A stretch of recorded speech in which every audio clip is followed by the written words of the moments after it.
اللہ تعالیٰ اس کے چہرے کو روشن کرے جو حدیث مبارکہ سن کر آگے پہنچائے۔ Make sure you like and subscribe to my channel for more Hadees. سفیان بن عیینہ نے بیان کیا، ان سے عمرو بن دینار نے، ان سے ابو صالح سمان نے، اور ان سے ابو ہریرہ رضی اللہ عنہ نے کہ نبی کریم صلی اللہ علیہ وسلم نے فرمایا، 3 آدمی ایسے ہیں جن سے اللہ تعالیٰ قیامت کے دن بات نہیں کرے گا اور نہ ان کی طرف رحمت سے دیکھے گا۔ ایک وہ جس نے کسی سامان کے متعلق قسم کھائی کہ اسے اس نے اتنے میں خریدا ہے حالانکہ وہ جھوٹا ہے۔ دوسرا وہ شخص جس نے عصر کے بعد جھوٹی قسم اس لیے کھائی کہ کسی مسلمان کا مال ناحق مار لے۔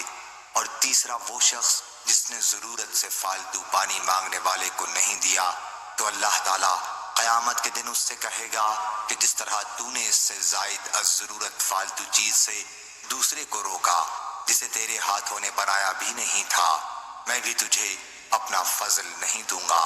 صحیح بخاری حدیث نمبر 7446۔